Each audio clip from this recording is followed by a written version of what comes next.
So I just stumbled upon another technique that I'd like to share. I don't know if you guys will find any use for it, but it's kind of cool. This is a way to make kind of a glacier or mountain effect in Illustrator and Photoshop. And let me show you how it's done real quick. So I'm in Illustrator, and I've got the pen tool selected, and I've got a very light gray fill and a white stroke happening over here. And I'm just going to draw a shape, and it can be very jagged and rough. It doesn't have to be anything spectacular. Alright, so there's our first shape. Now what we want to do is find a darker gray, like so, and give that a stroke color as well. Probably the same gray. There we go. And then draw out another shape. And I'm just clicking around. You could probably get much more precise. Still trying to remember how this technique works, but let's see what happens. So then you go to Object, Blend, Blend Options, and check Specified Steps, and pick a number over 200. So I've got 300 selected here. And now what you're going to do is select both objects and go to Object, Blend, Make, and you start getting elements like this. Now you'll see it does different things depending on what the stroke color is really the big part here. So if I go to more of a darker color, let me switch this actually. You'll get kind of an edge, and you can start playing around with how these shapes blend together. You can kind of see what happens here, and you can start, you know, it's almost like a mountain type look. So I'm gonna move this one off over here, and then I'm gonna make another shape using my lighter color again, and this one I'm going to come down a little bit and make it a bit wider. Then if I select this, it'll automatically, you know, choose that setup, that color combination that I had before, and then I'll do another shape down here. And I'm just clicking around with the pen tool. Nothing precise, and then select both of those and go back up to Object, Blend, Make, and you start getting these pretty cool shapes, and you can see kind of like almost a dithering effect, you know, that it's not a true blend, but it gives it a nice stepped look, which is kind of cool. So I'm gonna go ahead and make some more, and then I'm gonna dump this into Photoshop and show you some other you know, other effects here. So before I do that though, real quick, you can go you know, you want to start layering these up. So I'm going to make a copy of this, arrange, send backwards, and then I'm gonna make this one taller, so I'm gonna grab some of these points and really drag it upwards, and then see how you can kind of start layering these guys up. So I'm gonna make some more, and I'll be back in just a few minutes. Okay, now we have well, what was a few minutes is for you split second, but so I've made some more shapes, and they're looking pretty cool. So I'm gonna copy all of this, and by selecting all and Control C, and then back into Photoshop, and I have a document open that's 1600 by 1600 pixels, 72 dpi, and let's just paste it in here and then do some quick effects. And it's pretty, we want it to kind of overlap the edges, kind of like that. So paste it in, and then you know, press enter, and it's eating my computer. Alright, there we go. And maybe, I don't know, we'll just kind of leave it like that. I want another one in the background, so let me make a copy, transform, flip horizontal. Oh, that was the wrong one. Well, I'll put that one in the back, and then Control T to transform it, and bring the size down to vary it up a little bit. And there you go. It's kind of cool. And then let's once this renders out, I really got to replace this computer. Do another copy, drag it over to this side, and shrink that one down. And since these are smart objects, they're still going to remain kind of the vector shape. And Photoshop won't, it's still technically vector, but you know, not super clean.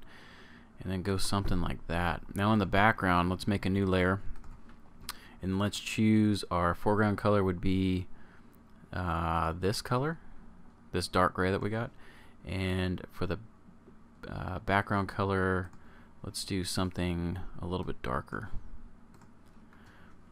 And then we only want to get the bottom of this, so let's just make a selection like so, and let's just do the bottom like that.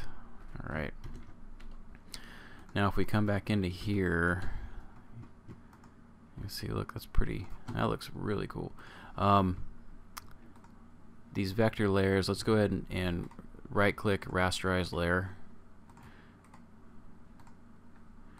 And then I don't know how clean this will be, but if you pick the magic wand tool, anti-alias tolerance 32, it's probably a cleaner way to do this, but unsure what it is yet. Actually, let's bring this down to like 10 for tolerance, because we just want these you know, this dark gray color down here. So let's select let's select just these for now and hit delete, and then go to our other shapes and get rid of some of the gray there. And then is the other one showing through? No, that's on this one. Okay, like so. And then take a soft brush and let's kind of break up these lines a little bit, so just make them kind of like they're trailing off. This area is kind of busy, so let's just get rid of all this, and then see how it's just, we're just leaving kind of these little what do you want to call them, almost like lightning bolt looking shapes, you know, just these little lines to break it up. And then what we want to do is, let's zoom out, pick white for your foreground color, your background color, pick a very light gray, go to your background, filter, render, clouds, and then take your dodge tool and pick a pretty hefty brush, around 560, 600, and let's really get some of these areas back to white up here, so we get kind of like a almost like the top of the glaciers just fade into the sky type thing.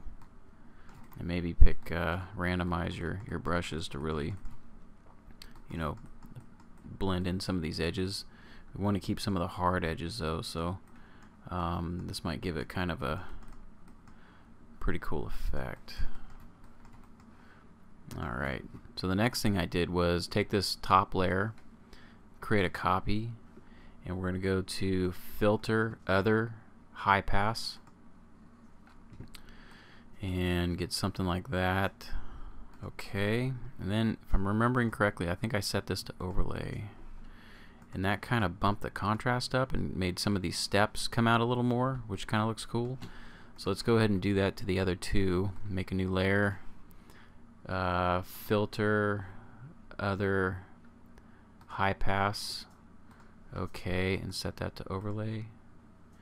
And then this last one, filter, other, high pass, okay, and set that to overlay.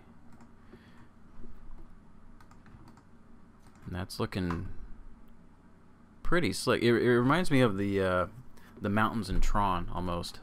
I wonder if we could do that effect. Maybe I'll figure that out one day. The last step I did was I simply added a little bit of color. I took some blue, kind of lighter side, desaturated, and take a big fat brush and just kind of do a couple splotches of color here and there.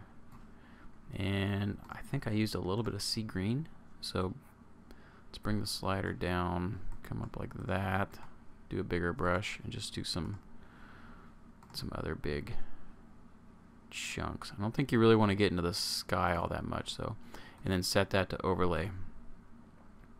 And actually that's a little bit too saturated, so let's go to hue saturation and bring the saturation down a little bit. We just want almost gray, like so. Yeah, so I don't know, that it's, you know, real quick, nothing too crazy, but it makes an interesting effect. So let me see, you know, if you guys can find something pretty cool to do with this. I'd love to see what you come up with. You know, this is just fast and easy, I don't know, kind of like Glacier effect, so kind of interesting.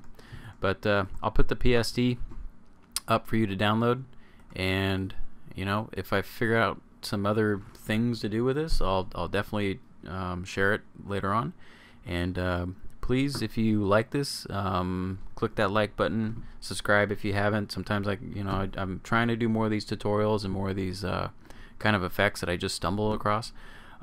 They're always just kind of random, so I never know what I'm gonna do. But if you dig it, I appreciate a like, and leave a comment below, let me know. And especially if you find something, you know, a technique for this, do one of those response videos. That would be awesome. I'd love to see what you guys come up with. All right, take care. I'll upload some more soon.